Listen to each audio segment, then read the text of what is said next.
Hello and welcome to FPL Royals. My name is George. I have one top 9,000 finish under my belt. I've never actually finished below 800,000, so if you're looking to win your mini league this year, I'm probably the guy to ask for tips because I win all my mini leagues. I'm not going to lie. I don't mean to brag, but that's just how it is with me. And today I wanted to make this video to show you my wildcard team for Game Week 4. So let's begin. In a moment I will show you how I did in Game Week 3 when I bench boosted, as you can see up here. So in this wildcard team I've stuck with Sanchez. Now he's a brilliant route into the Chelsea defence at 5 million, and 2 clean sheets so far. I think why take him out? He's done well for me so far, and like I said, he's probably just the best option into that Chelsea defence, so I like him and he stays. Now in defence, I've gone with 3 very solid defences. They've all only conceded 1 goal and they have 2 clean sheets each.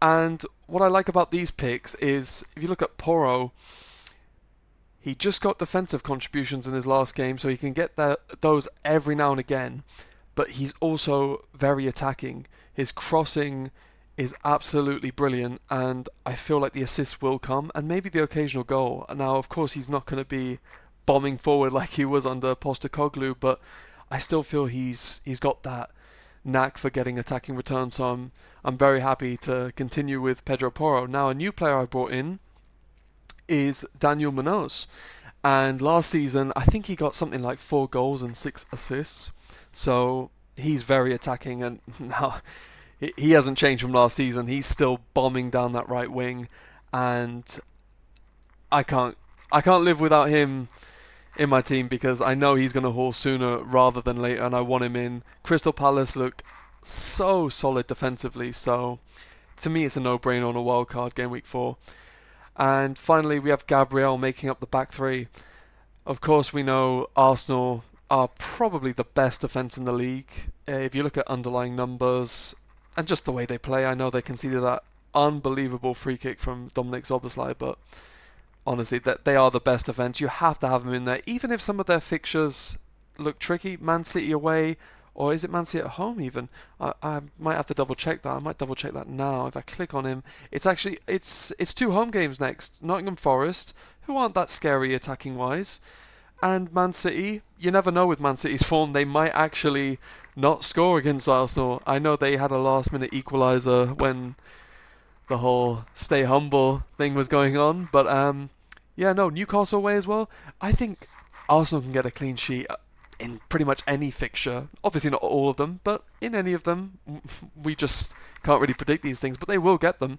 And so Gabriel stays in. Of course, the set piece threat from Arsenal, and Gabriel in particular. So the goals are coming for Gabriel. They are coming. So on the bench then I have Gudmundsson. I did originally have Reinildo, but I feel like Gudmundsson is just going to be a beast for those defensive contributions and even bonus points. So I think he's the best pick of the 4 million defenders, and that's why I've gone with him.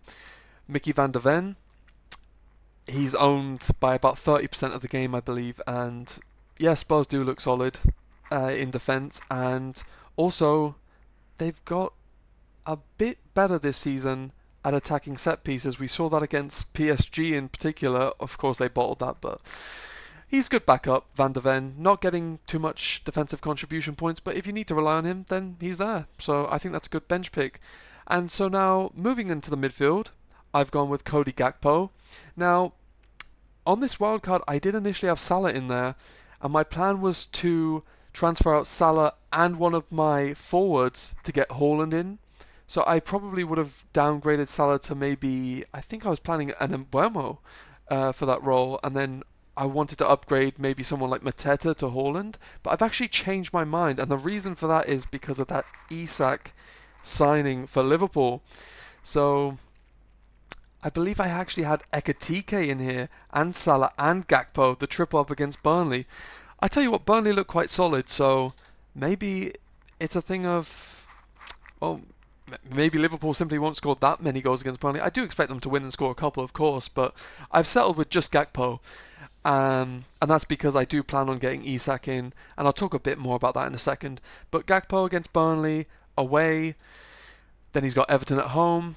The fixtures do get a bit tricky, but having a Liverpool attacker in there cannot be a bad thing, let's be honest. Then I've got Semenyo, and this guy's going to be a magnet for bonus points. He's going to be a talisman for Bournemouth, so I think that's pretty self-explanatory, really. We all love having Semenyo in our team.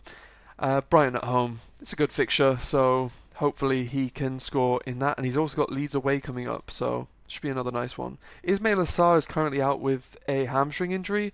Now, we don't know if he's going to play against Sunderland, but even if he misses one game, I could maybe take the punt on Josh King, who is on my bench. And of course, he was robbed of his moment against Chelsea. I'm not really sure how that goal got disallowed, but it did. And so maybe he's actually going to be in my midfield for Game Week 4.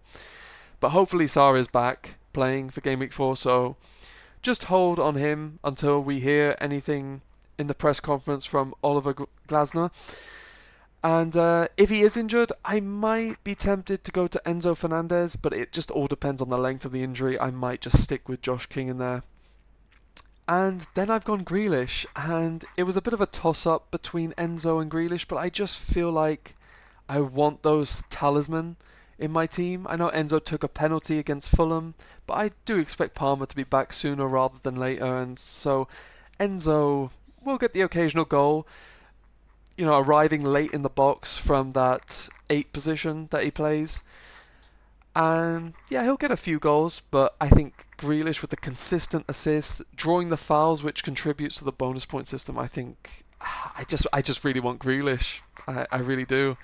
But Enzo could be a better pick. We'll have to wait and see on that one. I really can't separate the two. But moving on to my front line. I've got Haaland captain against Man United at home. Now, Man United do look better this season, but there's still shades of the previous seasons. And of course, Ruben Amorim's come up with some very strange comments about him hating his players sometimes and loving them sometimes. It's just not what you want to hear from a manager, and I just feel like Man City are desperate for those points, so they're really going to be gunning for Man United at home at the Etihad with their home crowd support. And I've watched Haaland and I've watched Salah. The reason I feel comfortable going without Salah for Burnley and Everton and replacing him with Haaland for the Man United at home and then the Arsenal away, the reason I feel so confident in that is because I've watched them both, and Haaland just gets in the perfect positions. Even against Spurs, he was the playmaker, and he made like 2 big chances in that game. So he hasn't been as consistent as he can be so far, but with the chances that he's getting compared to Salah, I want him as my captain. And then of course the fixtures completely flip Game Week 6 when he plays Burnley at home, so I just want him, and he's going to be my captain. João Pedro's my vice-captain. He's done well for me.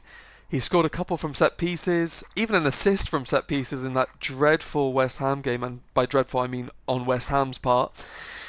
But yeah, he looks very confident for his age, and even defensively, he's clearing it off the line and celebrating that. I really have high hopes for him. As a Chelsea fan myself, I know a lot of you will not like that I'm a Chelsea fan, but I am. And then Mateta is a placeholder for Alexander Isak. So how am I going to get Isak in if he's 10.4 million and Mateta 7.5?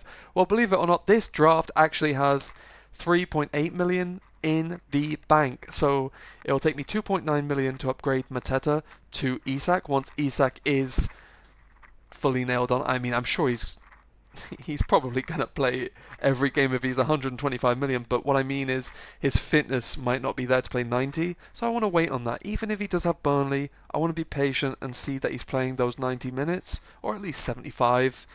And yeah, then I'm going to make that transfer Mateta to Isak, and then it's going to be a front three of João Pedro, Isak and Haaland.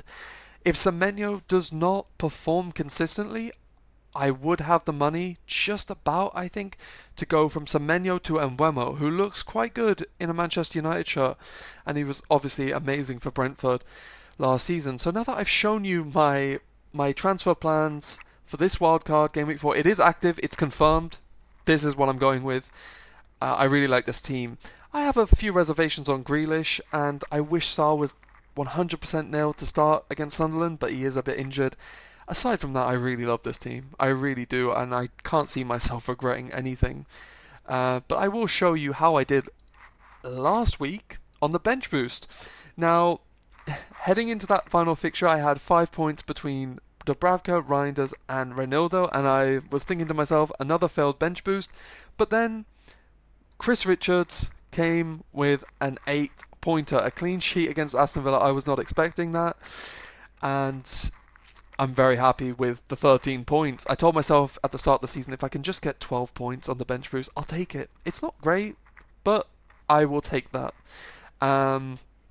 Before I had Murillo, he's not getting the bonus, the defensive contribution points like we thought he would be. So I just felt I had to move him on. Van der Ven is a double up on the Spurs defense, which I'm not all too confident on because they're Spurs.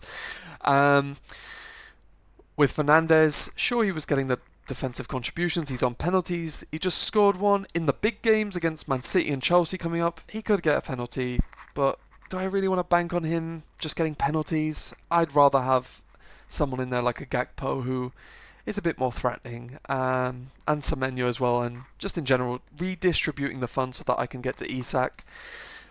Johnson, I actually transferred him in. He was one of my free transfers that week, along with Chris Wood. I brought him in to captain him. I did have Fernandes captain before I transferred in Wood and captained him. So that's very frustrating, but to be honest, you can't predict these things, can you? And it was a last-minute penalty as well for Fernandes, so I'm not too upset. The bench boost went well. It could have gone better if I captained Fernandes, but you can't get frustrated by these things. It's really hard to predict, and West Ham did look terrible against Chelsea, so I thought Wood would have a field day.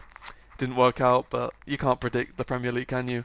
You just have to go with a mixture of the eye test, the statistics, and what your gut instinct is saying, and this week I got it a little bit wrong, but still got a green arrow. I'm 1.3 million in the world. That's definitely good after 3 weeks, and of course this is what it's going to look like because my wildcard is active and I'm looking forward to Game Week 4. I hope you're all looking forward to Game Week 4. If you do want any tips, I can definitely help you because, like I said, I've never finished below 800,000, and that means if you finish anywhere in that zone, you're in the top 10% of players. So I can definitely help you win your mini league. If you want me to suggest any transfers, of course I can't get everything right, but I can definitely help you with your team, help you in those mini leagues. Maybe you've put money on the line. I can definitely help you. I'm confident in that, and I've got very good judgment. I've been watching football for years, and like I said, I've just never finished below 800,000. I finished top 9,000 one season, a couple seasons ago, and yeah, you let me know in the comments, what can I help you with? If you enjoyed this video, please leave a like, please subscribe, I'd really appreciate that. I'd love to build a nice little community here where we can chat about FPL and give each other different ideas and different perspective. And so I hope you all enjoy your day. Please leave a like, please subscribe, and I'll see you in the next one. Thank you very much.